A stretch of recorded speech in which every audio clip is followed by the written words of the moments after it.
So we're working our way through Hebrews chapter 3. I'm still working on it myself.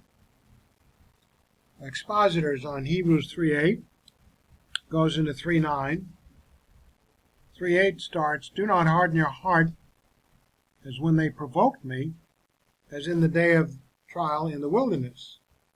They meaning 40 years. Then we work into verse 9, "Where your fathers tried me by testing me and saw my works for 40 years. My comment, for the Israelite fathers tried God by testing him, and for 40 years in the wilderness, God disciplined them. In those years they saw God working out his disciplining of them, wherein there was little let up, because they repeatedly hardened their attitude toward the Lord God, even to the point of questioning his capacity to deliver them, as later he did with the younger generation of Israelites who trusted in his deliverance." Now the writer of Hebrews is reminding his generation of Jewish believers of their falling away from the faith and going back to keeping the Mosaic law as a means of salvation, as they had evidently been doing as of late in the first century, and the potential consequences of that action, which could be quite severe, as it had been for the ancient Israelites, this first century generation having come so far in the faith and then turning back to legalism. Point B. Hebrews 3:9. Expositor's Bible Commentary comments on this. "Saw my works for 40 years. The thought of testing God continues. The NIV may be correct in rendering tested and tried me, but there is no me in the Greek. It might be implied. This opens up the alternative possibility that my works, in the NIV is what I did, is the object of both the preceding verbs, your father tested me and saw my works for 40 years, or your father tested and saw my works for 40 years. They ought to have proceeded in faith. Since God had done so much for them, they should have trusted him when they could have not see. Instead, they tested his works where they could see, saw, put stress on visibility. This faithlessness was no passing phase, but something that went on for 40 years. In the Septuagint, the 40 years is connected with God's anger, not with the testing. It may well be that at the time he wrote this epistle, the author reflected on the fact that it was the 4th decade since Jesus' crucifixion. We have somewhere around 50 A.D. 78 A.D. Because Jesus, his crucifixion, he went up in 28 A.D., somewhere around there. 40 years, 68 A.D. Oh, yeah, just before 70 A.D. Yeah. All right, the Israelites had rejected God for 40 years, and it was now nearly 40 years since their descendants had rejected Jesus, a reason for serious concern. Hence the letter by the author of Hebrews. Hebrews 3:10. "Therefore I was angry with this generation and said, they always go astray in their heart, and they did not know my ways." So God was angry with the older generation of Israelites, and he said, they always go astray in the heart, their minds, in the sense of not obeying his commands, instructions. Notice that this was not a matter of occasional sin going astray. They were always going astray. And what a shame that was.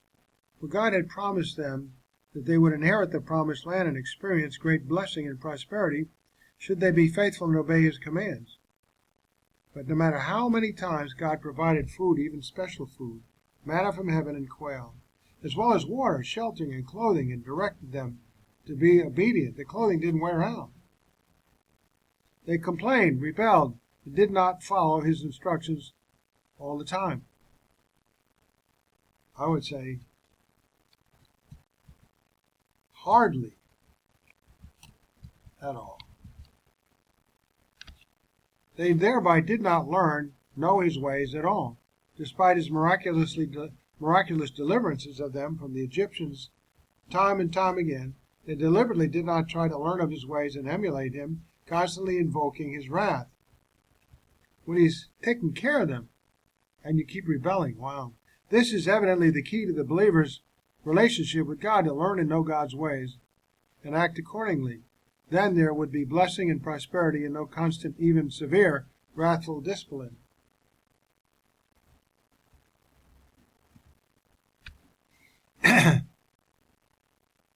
Move on into 3:10. Expositors has this to say about 3:10. Therefore I was angry with this generation, and said, they always go astray in their heart, and they did not know my ways. And it goes on to say, we should not miss the reference to the anger of God. The Bible is clear that God is not impassive or indifferent in the face of human sin. He is a consuming fire, and his inevitable reaction to sin is wrath. Generation may mean a clan or a race. Sometimes those living at a particular time or those who have the characteristics of a particular age. Here it is all the Israelites living at a particular time. They showed constancy in error, always going astray. Cardia, as used in the Bible, does not stand for the emotions, as with us for the whole inner being, thoughts, feelings, and will. Often the emphasis is on the mind. Here the thought is that Israel went wholly astray. Their inner state was not right with God. The last line of the verse implies that if people really knew the ways of God, they would walk in them.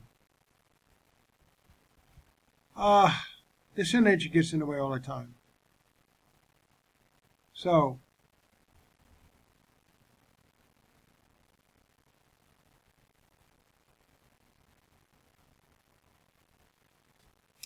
they would walk in them. My question there, would they walk in them? But these people did not know. Their ignorance was culpable, not innocent, because they didn't want to know.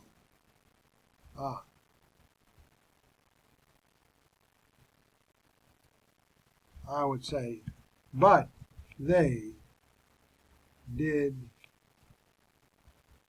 not want to know. It was a matter of their sinful, willfulness.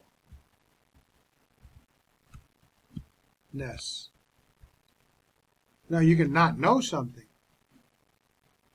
because you haven't been exposed to it, but here they're exposed to it repeatedly, and they just chose not to know. But these people did not know. Their ignorance was culpable, not innocent. They were not blamed simply for not knowing, but for not knowing things they ought to have known and acted upon. They did not take the trouble to learn. The neglect opportunity is serious. Hebrews 3:11 goes on to say, as I swore in my wrath, they shall not enter my rest. This word rest could be a temporal thing, not eternal. Just depends. Now these are considered to be believers. They're not unbelievers aren't asked to do what God asked this generation to do, to know his ways. You don't ask an unbeliever to know his ways. You ask an unbeliever to believe. So God swore in his wrath, his anger, toward that older generation of Israelites, that they shall not enter his rest in the sense of possessing of and enjoying the promised land, an eternal promise that would never be fulfilled by God on behalf of that particular generation of Israelites. Possession, you can be occupying it. Lack of enjoyment because you didn't obey and you didn't get rewarded with future eternal rewards that would have you enjoy eternity all the more. They might be residents of the promised land, but not owners of it. Nor would their enjoyment of the land be so great as if they had cooperated with God's commands of taking possession of the land during their temporal lives. One cannot escape the intensity of God's response to the ongoing and deliberate rebellion of the older generation of Israelites. On the other hand, this does not mean that they lost their salvation, but that they would never be given the opportunity to be blessed in their temporal lives with inheriting and living in the promised land in peace and prosperity forever, their choice to constantly disobey God was constant and deliberate. So they didn't lose their salvation, but they would never be given the opportunity to be blessed in their temporal lives, all the more with unimaginably great eternal rewards.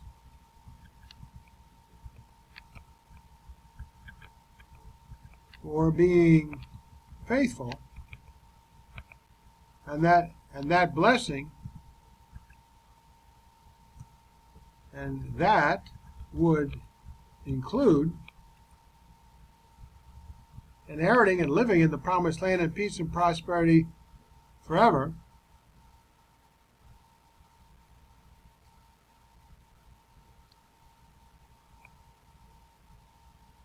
albeit that generation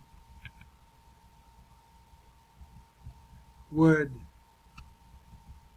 still have a limited residency in the promised land, not a greatly rewarded one. Their choice to constantly disobey God was constant and deliberate. Hence,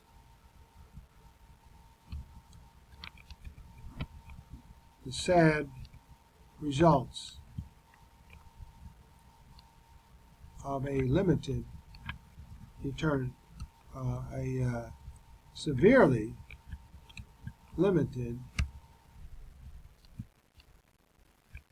eternity to enjoy. Heed that as a warning.